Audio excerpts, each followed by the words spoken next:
This summer, I dedicated myself to rereading the Harry Potter series and vlogging about my experience. This is Maggie Rereads Harry Potter. Part the first, Harry Potter and the Sorcerer's Stone. One of the first things that I noticed about rereading this book was it brought me back to being a little and reading Harry Potter for the first time. You know what I mean? There's just so much innocence in this book as compared to the later ones. The later ones are so focused on the dark stuff happening in Harry's life, like, ooh, Voldemort is coming back, or, Cho Chang, or somebody died and everything is crap. And that's what the later books are about, because that's what happens when your reading level gets more mature. And I actually can't wait to read the later books at a state where I'm going to understand the severity of them, you know what I mean? Like I said in my last video, I read them when I was like 7. So, as a result, basically, Harry Potter was just a fun adventure story for me growing up, and I kind of can't wait to be able to read more into the actions and the purposes of the characters, like as someone who has learned literary theory and learned how to understand books through close reading and through different understandings. And this is me being serious about Harry Potter right now, but there was also just so many little fun things that I didn't remember from the first read-through of this book. One of the first things that I wrote down was on page 5, there's this bit where Vernon Dursley is noticing all of the different weirdness happening on the day that Voldemort's been vanquished. And so it just said, Mr. Dursley stood rooted to the spot. He had been hugged by a complete stranger. He had also been called a muggle, whatever that was. He was rattled. He hurried to his car and set off for home, hoping he was imagining things, which he had never hoped before, because he didn't approve of imagination. That's such a Dursley thing to do. Like, this is also something that I noticed, me being incredibly American.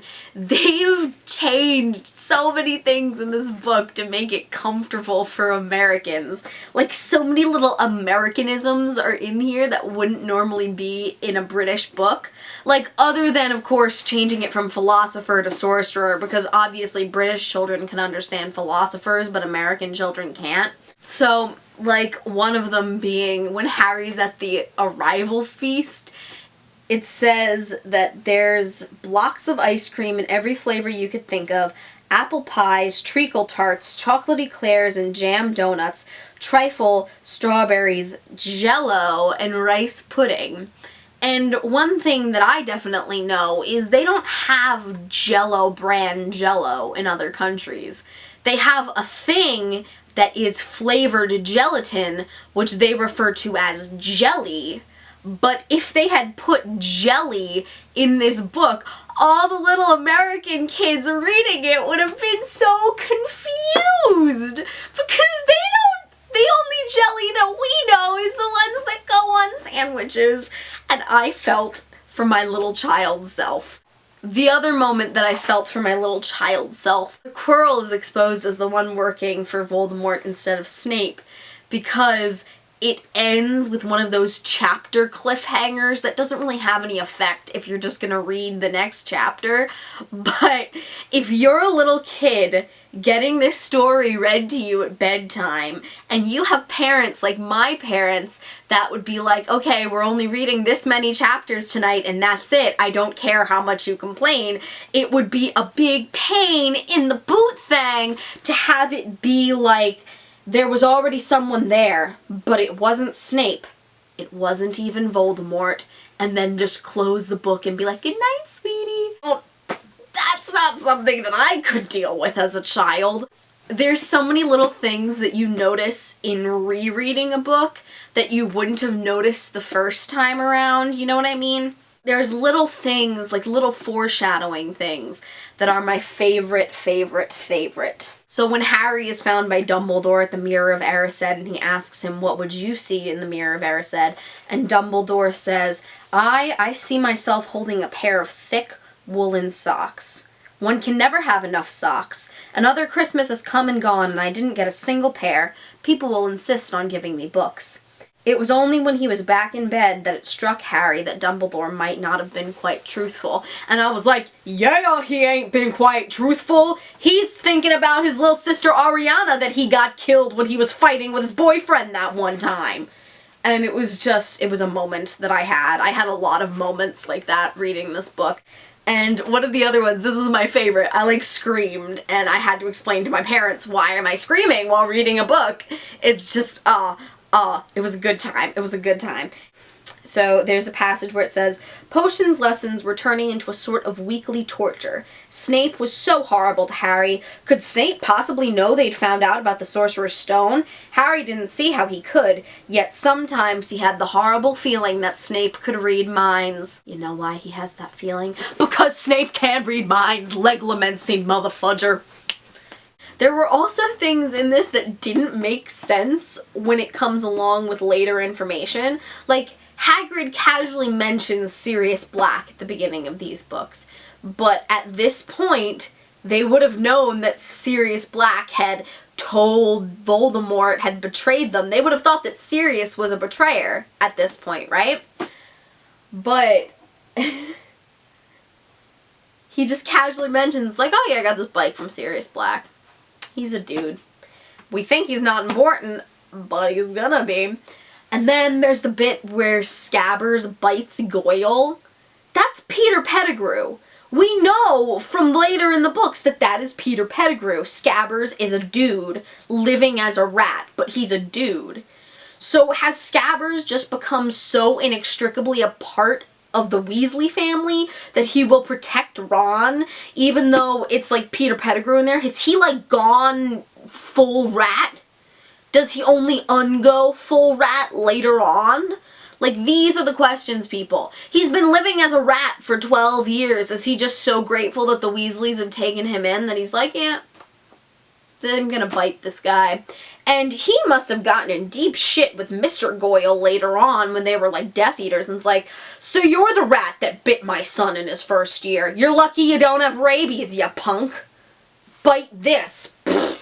So you guys might know, you might not, I am a self-identified Slytherin. I identify as a snake. And reading this book was one of those things where it's ouch, JK, what you doing? Why you doing this, you know? And it was just a whole lot of anti-Slytherin sentiment from everyone. And it's just yeah.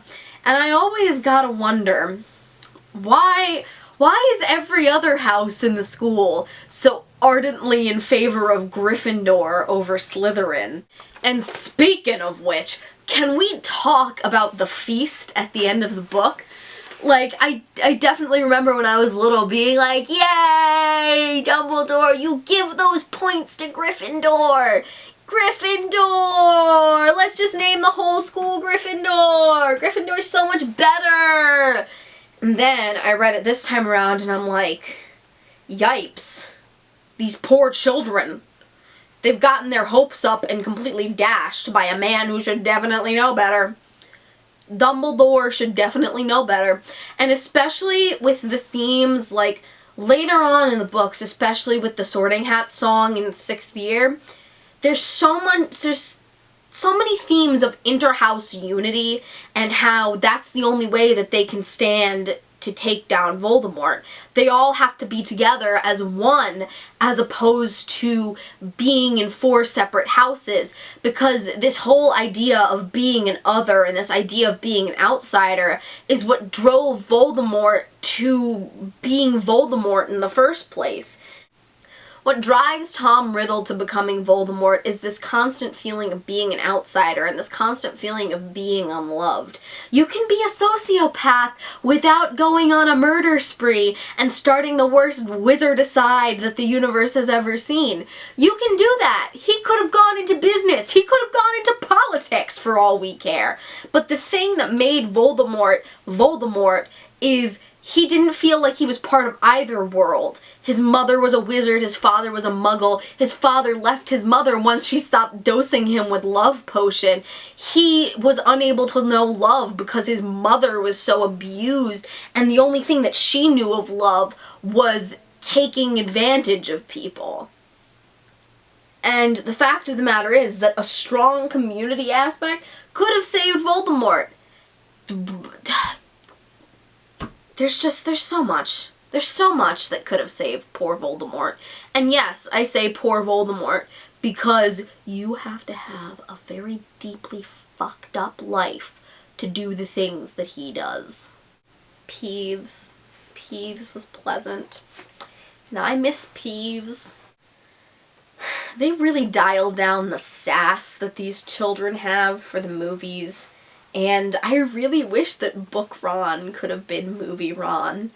With them in the Devil's Snare and him being like, "There's no wood! Are you a witch or not?" And then after Harry's like, "Oh, it's lucky you remembered that, Hermione." And he's like, "It's lucky Harry doesn't lose his head in a crisis. There's no wood, bloody hell." And this was just a really pleasant experience for me. And I know that this is not going to continue to be pleasant because the books get really dark later on. But I just love it. So, with that, I leave you with just a few words. Nitwit, blubber, oddment, tweak. Farewell.